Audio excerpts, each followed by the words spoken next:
good morning, good afternoon, or good evening, depending on the time when you're watching this video. First of all, I would like to thank you for the time and understanding in watching this recorded discussion. I know that you want to learn this topic in a face-to-face setup. However, we should understand and be open-minded that we're currently experiencing monsoon rains, which led to the suspension of face-to-face classes. The best way to continue the learning despite the condition that we are experiencing right now is through technology. So please kindly watch this video since we will be prioritizing the lessons for weeks 7 and 8 in the coming weeks, as well as your review for your first periodical exam or midterm exam in the first semester. With that, our topic is all about the functions of communication. So today, we will discuss what are the five functions of communication or the goals of communication. But before that, let's know what are the objectives for this week's lesson. The first one is to identify the functions of communication through a word search. Number two is to classify phrases or sentences according to their appropriate function by playing post-it.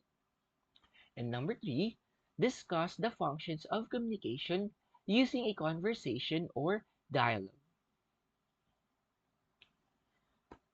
Let's now proceed in the discussion of the five functions of communication. Let's discuss all these functions one by one. The first one is control or regulation.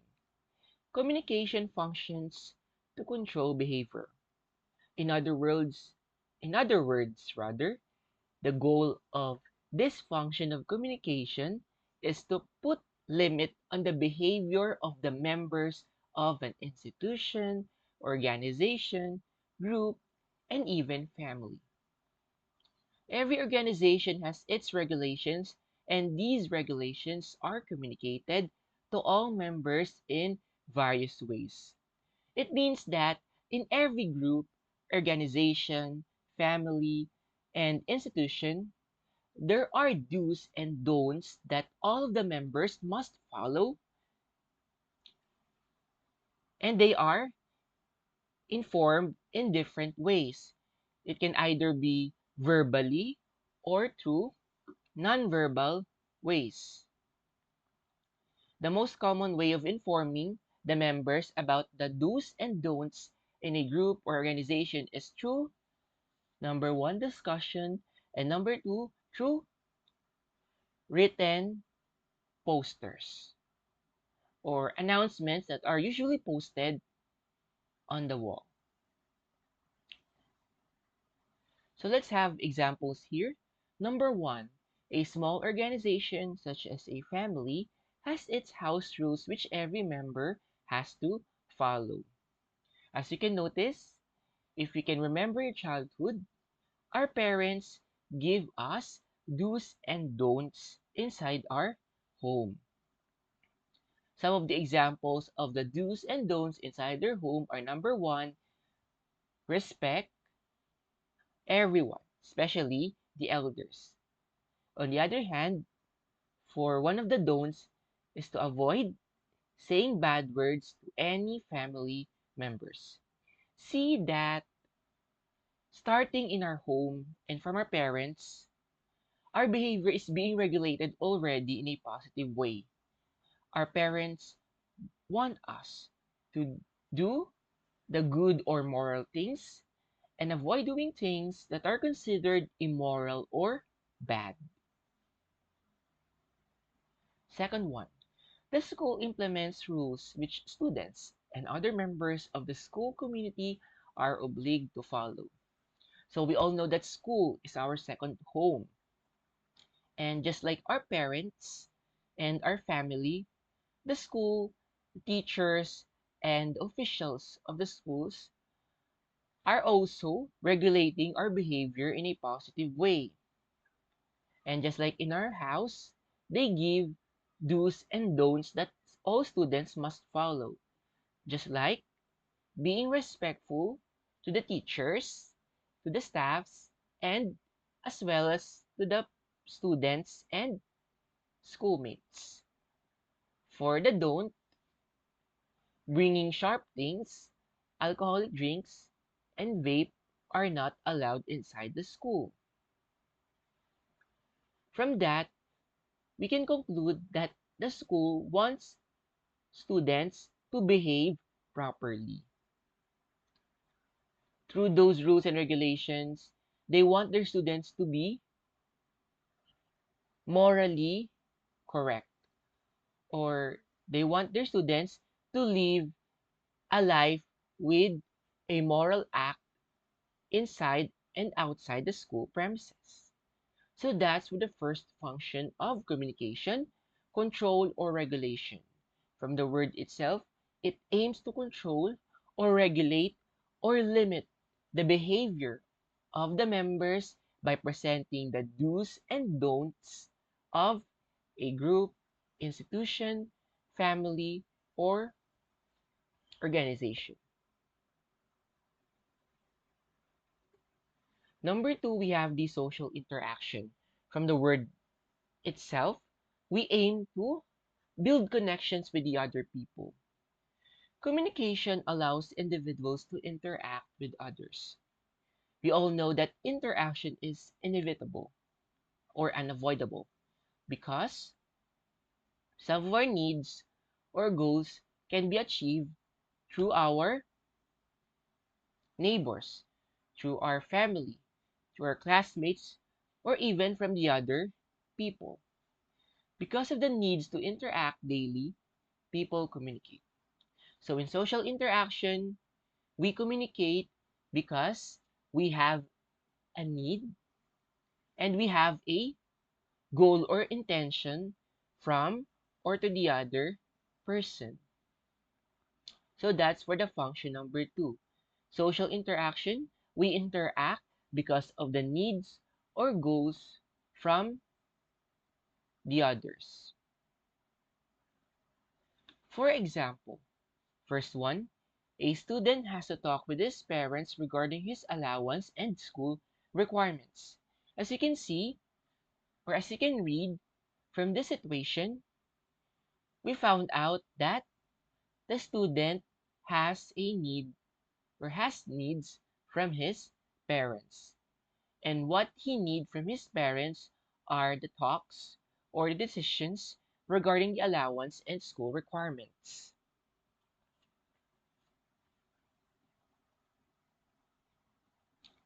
And number two, he has to talk to the driver of a jeepney or bus or to the train ticketing clerk.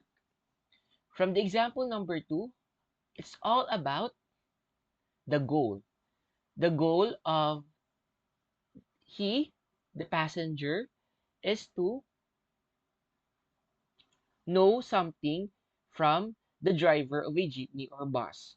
Just like, for example, he is asking how much is the transportation fee from the area where he rode the bus or jeep to the place where he need to go down.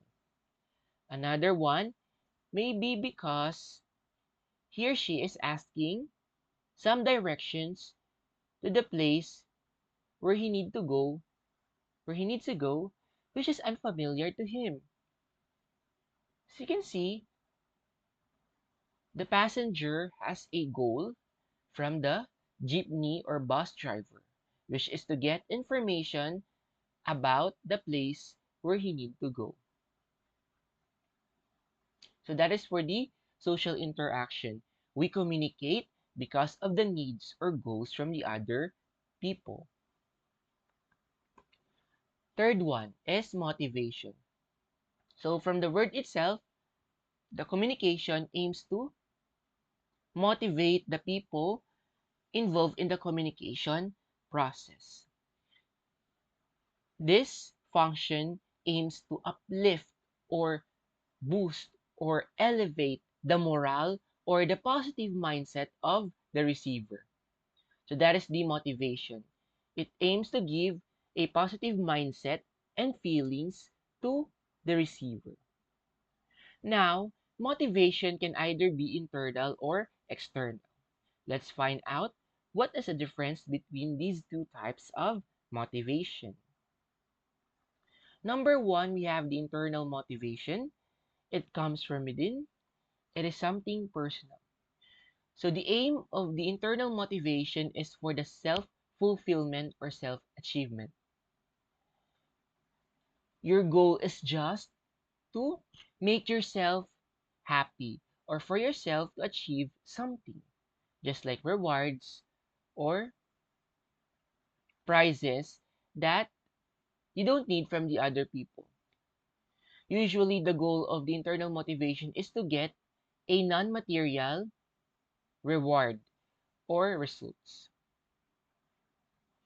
The person who has an internal motivation doesn't need anything from the other people because his or her mindset is just for his self, herself, or for his or her personal fulfillment or achievement. Let's have an example here. A student is motivated to study hard because of his or her desire to graduate with honors. Yes, honors or the honor title can be considered as a reward. However, the student here in this example is not asking anything from the other people, either from his parents, from his classmates, or even from his teachers. It's just about his or her self fulfillment or self achievement. And his or her self fulfillment or self achievement is to graduate with honors. So, internal motivation, you're just focused on your goal without thinking of the rewards and punishments from the other people. How about for external motivation? It emanates from the outside or from people surrounding him. For the external motivation, our goal or aim is to get rewards or to avoid punishments from the other people. So it means that what we're doing is being influenced by the people around us who may give rewards or punishment to us. For example, a student is motivated to study hard because of his father's promise to give him an expensive car once he graduates with honors. In this example of external motivation, the goal of the student to graduate with honor is to get a reward from his father, which is an expensive car. This is an example of external motivation because, again, he or she has a goal from the others, which is to get reward from his father. So that is for the external motivation. So again, internal motivation is more on just for yourself. You don't ask anything from the other people. On the other hand, external motivation means that you're expecting a reward or avoiding punishment from the other people. All types of motivation, remember, have encouraging words. When we say encouraging words, these serve to stimulate people to perform or do better, that is, to motivate them in a positive way. So, encouraging words are the words that aim to uplift or elevate or to boost the encouragement or the positive mindset or the focus of the people in having a positive perspective despite of the negative or unpredictable situation. So that is for the encouraging words. From the word itself, it aims to encourage the receiver who is either discouraged or just slightly encouraged. For example, a failing student may continue pursuing his or her chosen career path to the moment he or she hears words of encouragement from the school's guidance counselor. From this situation, the guidance counselor motivated the student despite that he or she is failing. So the guidance counselor said that he or she may continue pursuing his or her chosen path despite that he or she is failing. So that is the purpose of the encouraging words, to uplift the spirit or the morale of a person who is in a negative or uncertain situation. So that is for the third one, motivation. It aims to uplift the spirit or morale or mindset or the focus of the receiver despite of the uncertain or negative situation. Fourth one is the emotional expression. Communication facilitates people's expression of their feelings and emotions. So for the fourth type or function of communication, it aims to express or to release what your heart is feeling at the moment. Just like whether you're sad, sometimes you will just cry or express your frustrations to someone. When you're happy, you are gladly or smiling when you're sharing a thing that a thing that makes you or made you happy. Or let's say you're angry, you are releasing your anger by sharing to your friends or to your family or to your relatives about the thing or a person that made you mad or angry. So that is the purpose for emotional expression. It aims to release what we feel or what is in our heart. For example of emotional expression, when one informs another about an impending super typhoon, the informer may express various emotions in different situations. So let's say in our situation right now, we are experiencing monsoon rains. Some of you are sad because either you're concerned with our fellow Filipinos who are totally affected by the monsoon rains, or sometimes you're sad because your family was directly or indirectly affected by the results of the typhoon. Another emotion is true fear. You may be scared that this monsoon rain will continue until next week, or you're scared because this monsoon rain affected your learning. You're scared that you may get failing grades or failing results on the exam because of the face-to-face class suspensions. So that is for the emotional expression. It aims to release what we feel or what is inside our hearts.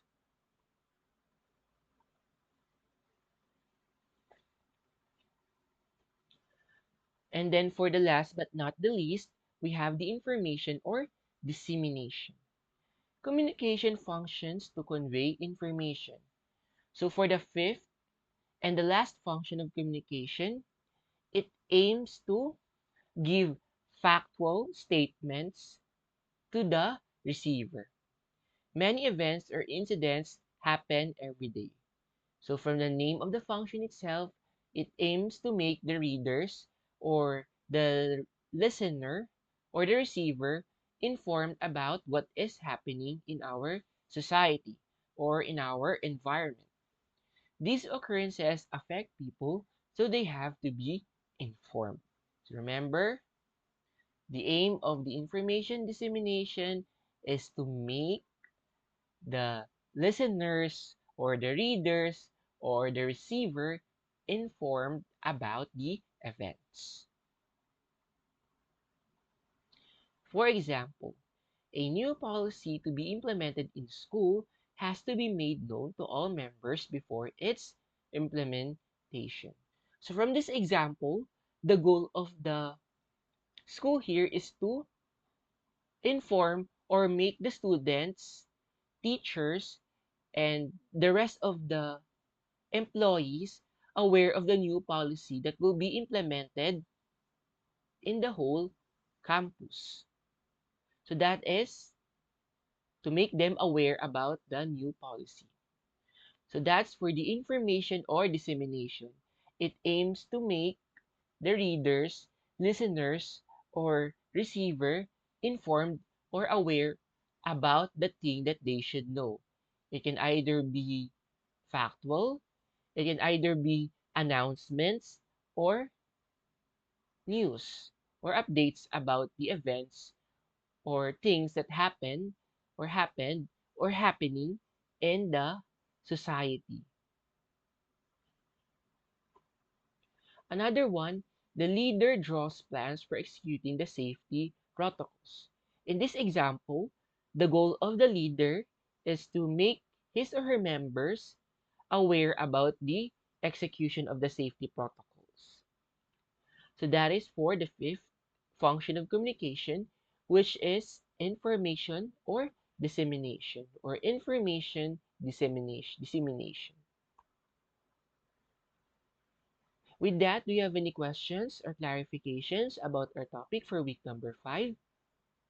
If yes, kindly send all of your questions, clarifications, queries, and concerns to your class mayor so that he or she will gather all of them and will send it to me in just one message. And I will answer all of your queries in just one message to your class mayor, and your class mayor will forward it to all of you. With that, thank you so much for your time and participation in our recorded class participation or discussion. Rather, once again, thank you so much for your time. Stay safe, stay dry, and stay healthy. God bless you all, and do not stop praying because I believe that God will help us in this time of trials. Goodbye, and please don't also stop learning. Thank you.